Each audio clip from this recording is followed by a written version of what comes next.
Hello, friends. This is Dave Hurwitz, executive editor at ClassicsToday.com, here with 10 reference artists and ensembles. I'm doing this list on the occasion of our 100th reference recording video. We've covered 100 of the suckers, and there's no end in sight, because there are really quite a few of them, and there's lots of repertoire, isn't there? Although, as I've pointed out, not all repertoire has a reference recording.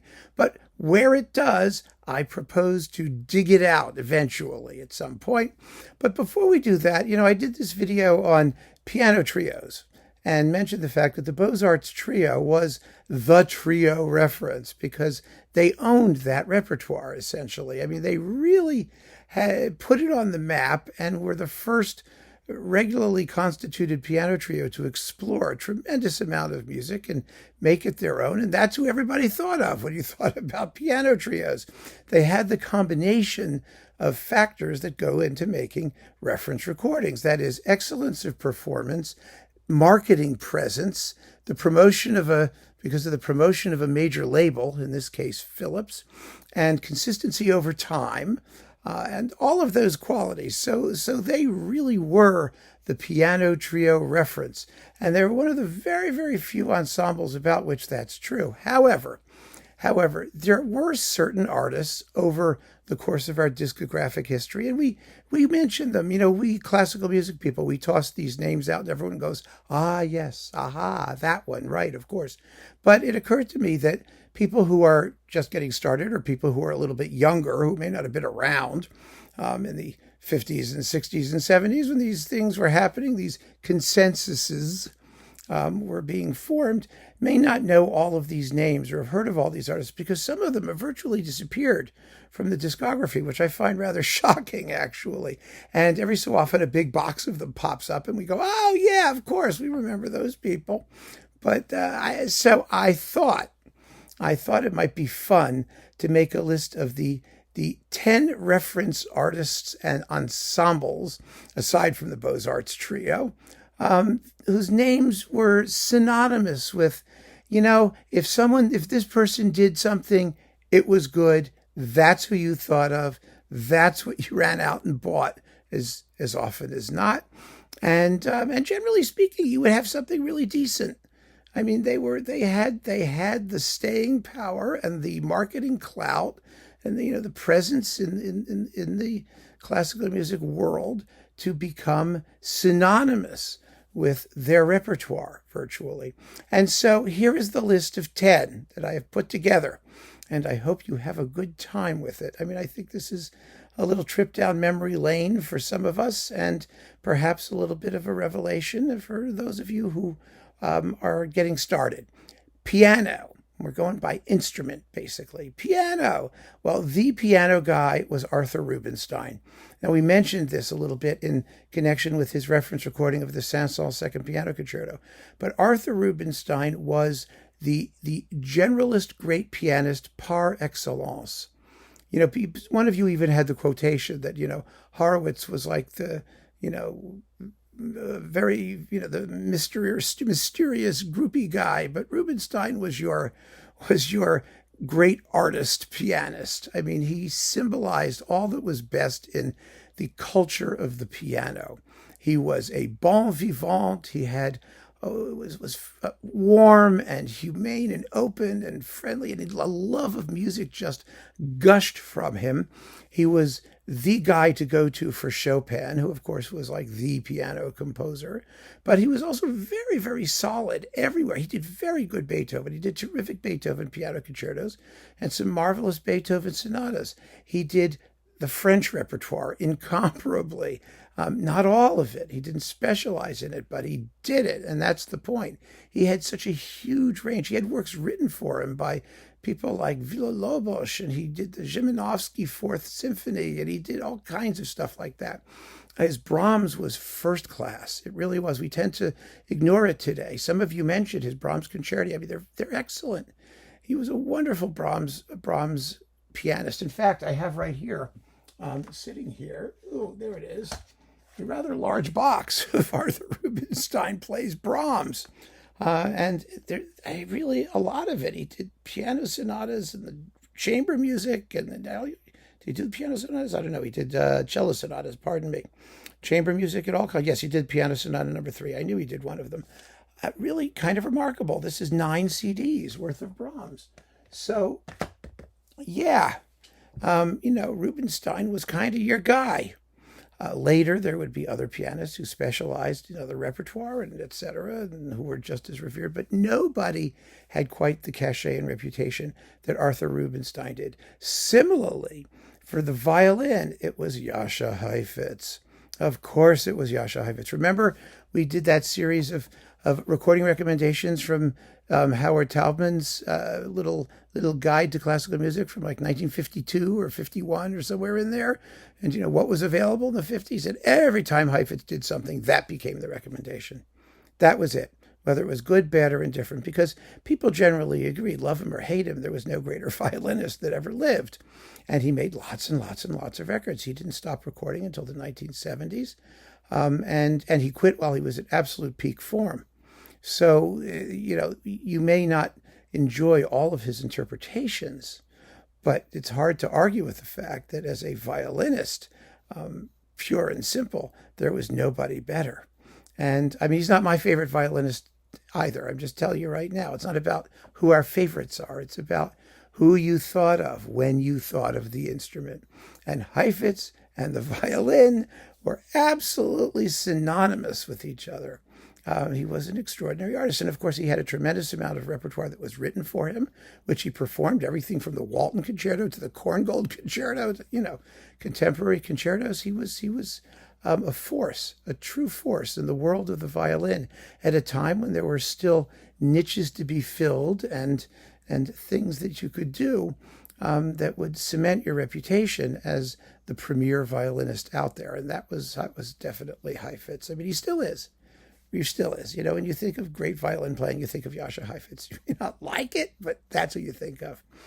So he is certainly the reference for the violin. For the cello, there's Mstislav Rostropovich. Of course, it has to be, doesn't it? And he's a fairly recent entry, remember, because he was the second half of the 20th century, not the first. Now, I know some of you are going to say, well, wait a minute. For cello, it has to be Pablo Casals. Well, no, it doesn't have to be Pablo Casals. Casals was a name. He was a name like Heifetz was a name. There's no question about that. There really was. But in terms of the discography, in terms of who you went to and you wanted a recording of something, and that's what we're really talking about here, Rostropovich was the guy. And the reason is because Casals recorded history. He was really the reference for only one set of works, the Bach cello suites. The world began and ended in the Bach cello suites, the cello world, with Pablo Casals, who rediscovered those recordings. And he was the first great cellist to become a great musician on the level of, Heifetz and Rubinstein by playing the cello. There's no question about that either. But his recordings were spotty. A lot of them were made late in his career. He wasn't on his best form. There was a lot of apologia around Casals' recording of chamber music and other things. He is not, and his recordings didn't stay in print very long. A lot of them were done live. They were done at the Casals Festival or Marlborough or somewhere. They were mostly on Sony, and they came and went. He'd never had the kind of push, because there were later artists who were making recordings in stereo that were better, clearly better.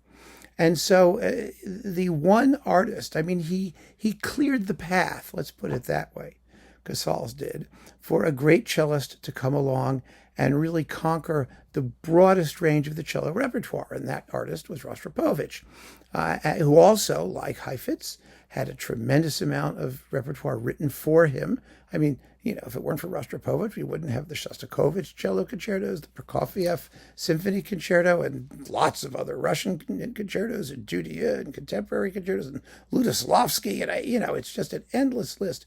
And Rostropovich did more for his instrument and for the repertoire than Casals did, clearly, plainly, absolutely.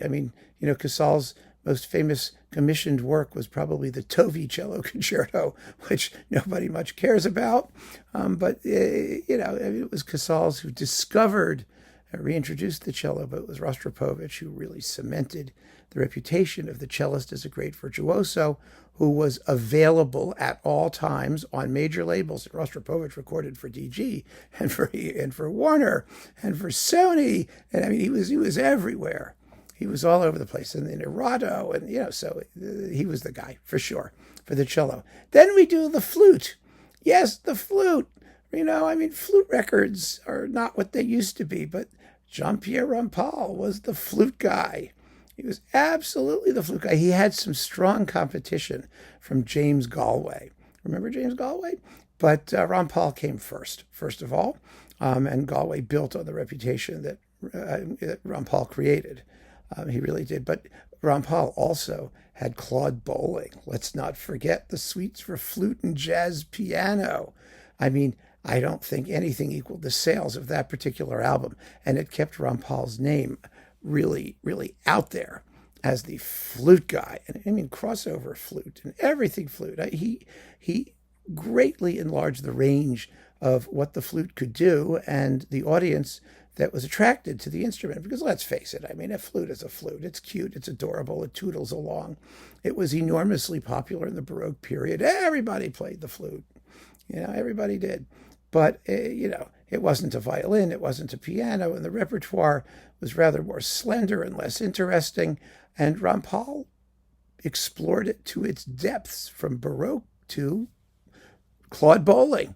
A rather amazing legacy when you think about it. And when you heard of music for the flute, you immediately thought of Jean-Pierre Rampal.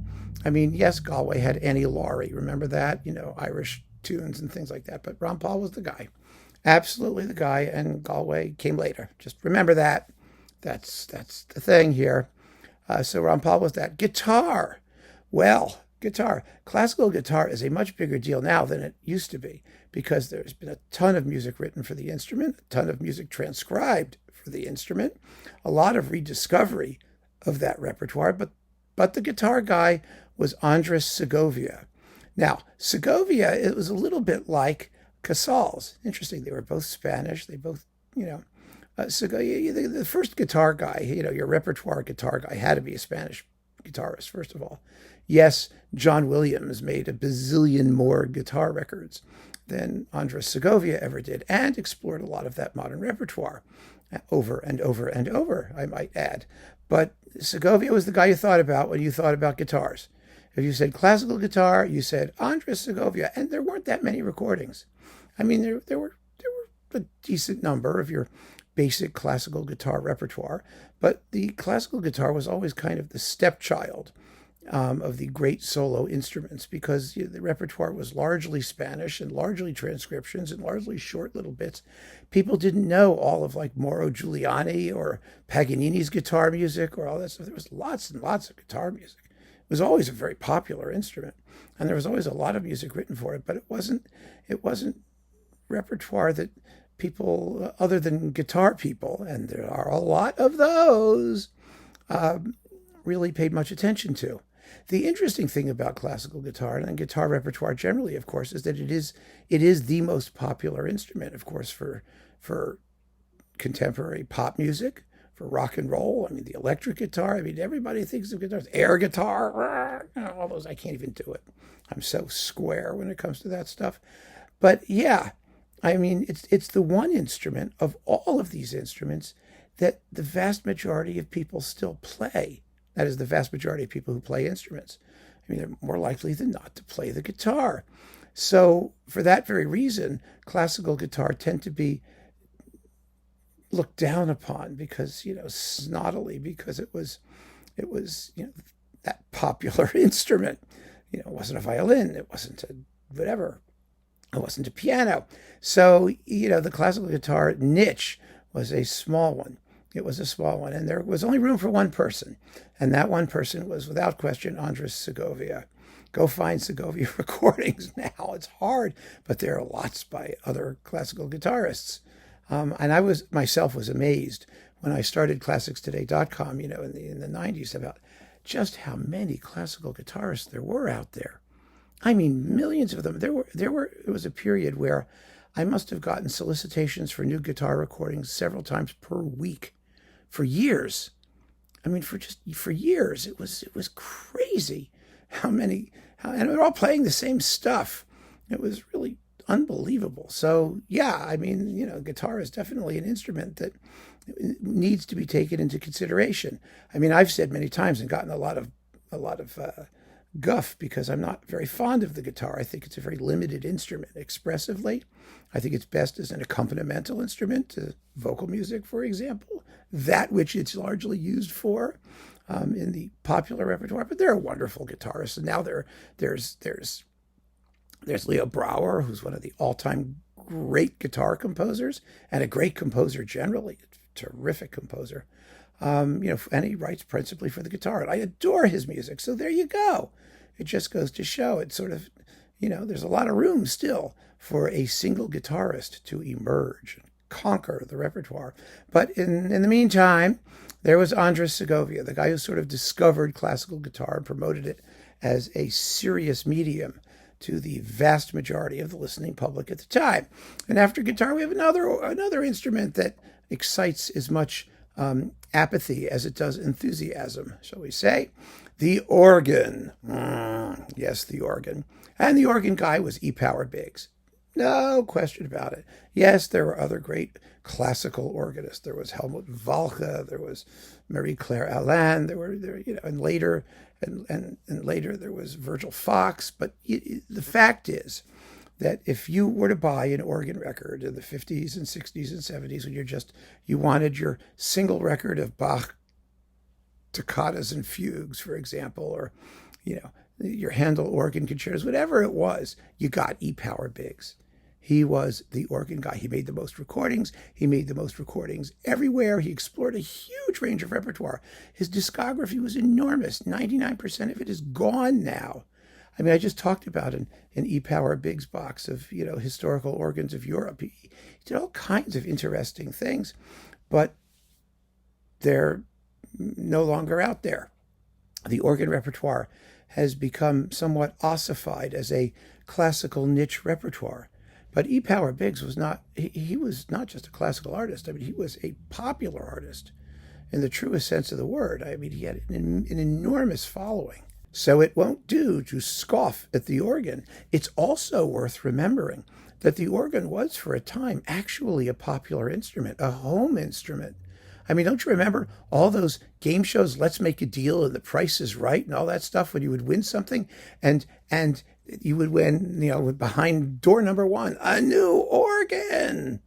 And you'd look at yourself and you go, oh my God, who would want that in their living room? But people did. And I had friends who had them and, and they were amazing. They were like, one button plays chord, rhythm, and melody notes. You could play popular songs on your organ with just like telling it what to do. They were programmable and, they were the logical outcome of the harmonium and these parlor instruments that existed in the 19th and early 20th centuries. And for a while, they were a big deal.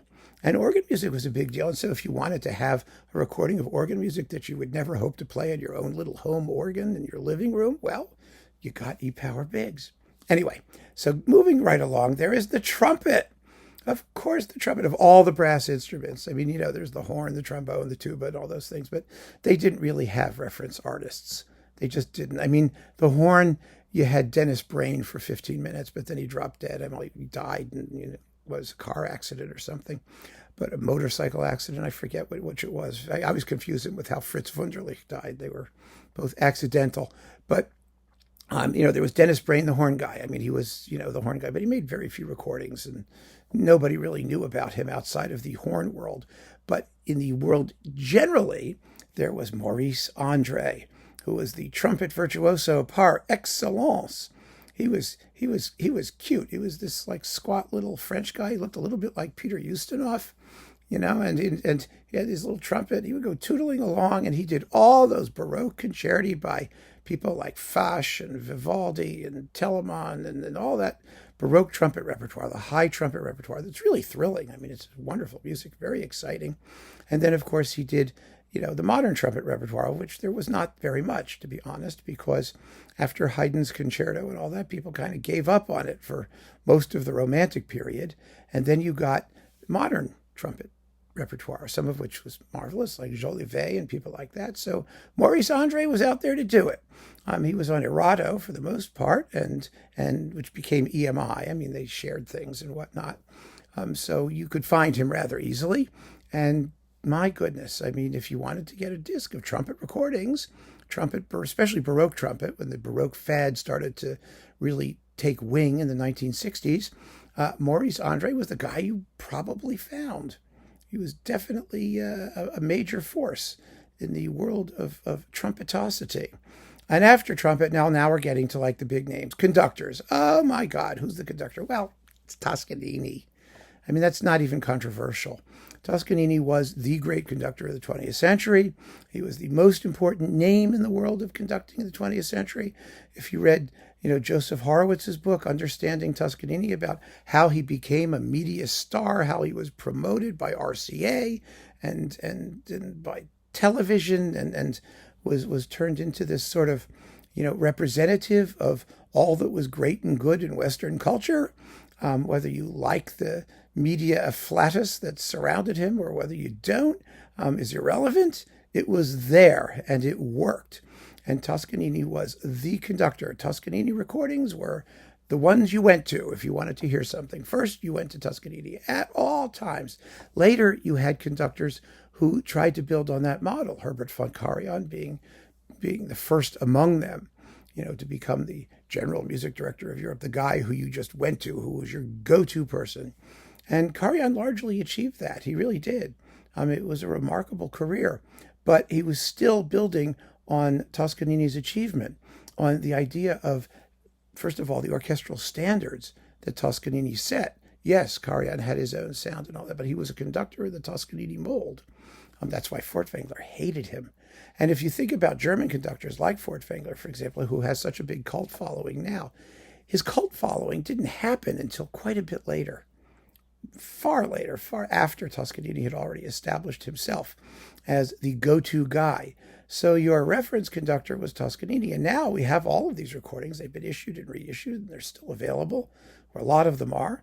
And some of them have held up, and some of them haven't. But again, it doesn't matter how well they held up. What mattered is that he was available, he was there, he was on the ground, he was in the stores, he was in the shops, he was in people's homes. I mean, everybody I knew when I was a kid, if you looked at their record collection, they had something by Toscanini. I mean, you just did, especially in the standard German repertoire. So Toscanini was your repertoire conductor guy. And now we have two ensembles, a chamber orchestra and a big orchestra. For chamber orchestra, it's the Academy of St. Martin in the Fields. And Neville Marriner deserves all the credit in the world for doing it for them. It says something about Marriner, who was really not too interesting as an interpreter, that he deserves the credit for leaving an ensemble that became the reference for a huge amount of repertoire, all of the Baroque repertoire, virtually, especially the English Baroque stuff, the Handel Concerti Grossi and things like that, but also Bach and, the German Baroque as well. And then all of the repertoire for classical ensembles, small orchestral ensembles, the early Mozart symphonies and early Haydn stuff and all the Boccherini and, all these other people who did things. I mean, they were synonymous with excellence in execution, fine musicianship, elevated levels of taste. They weren't the most thrilling band in the world, but you knew when you got a recording with the Academy of St. Martin in the Fields that it would always offer playing of a very, very high standard, whether Neville Marriner was at the head of them or not. Most of the time he was, of course. But and it says something because people didn't think about, I think, his name personally as much as they thought about the ensemble. First of all, it's a wonderful name, the Academy of St. Martin in the Fields. I mean, that was brilliant. It was a brilliant marketing ploy to give it that name because it was unmistakable.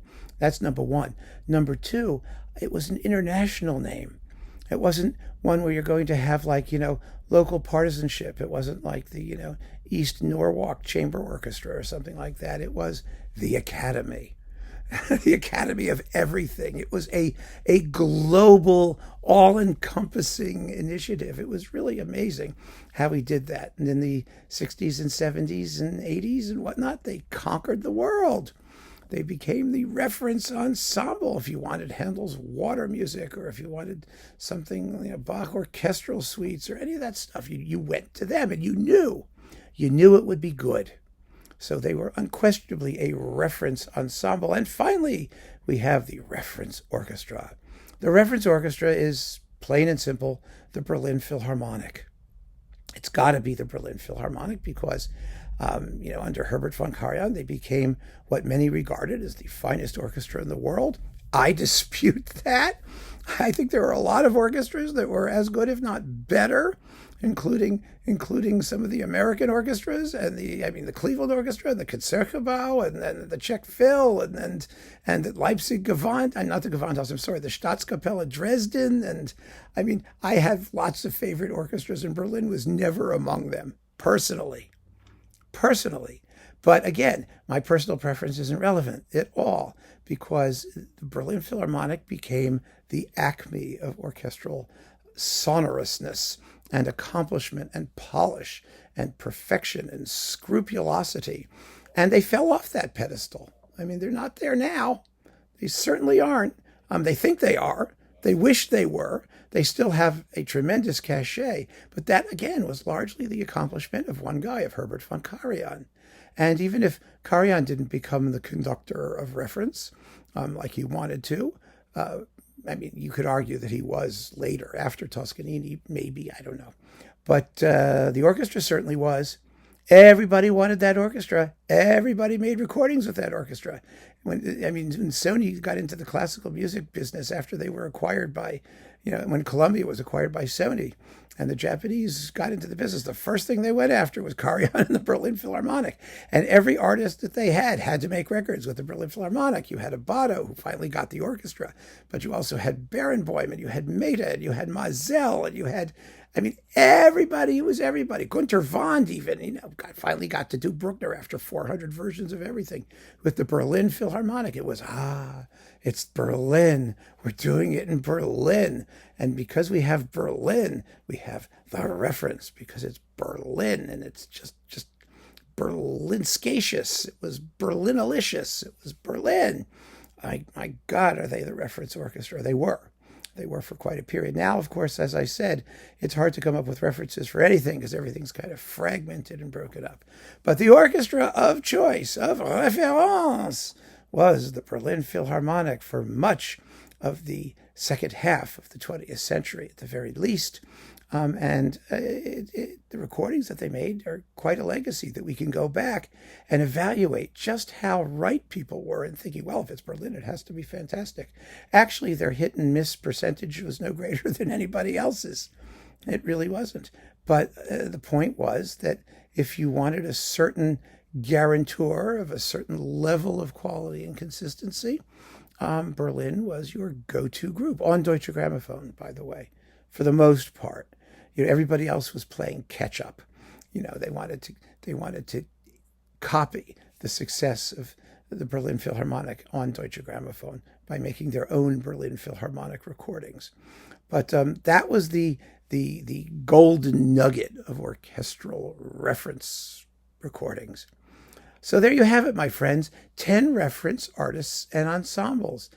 Your go-to people, your go-to groups for whatever you felt like listening to, for the most part. And then once you got to know it and you had taste, if your taste was different, or if your taste started to evolve and you were a serious collector, you might decide that those initial recordings were not the best, or not the only ones in town, or not the only ones you needed to listen to, but they served their purpose. You had one hell of a decent collection if you focused on recordings by these artists.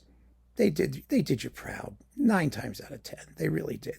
So keep on listening, friends. Thanks for joining me. Take care.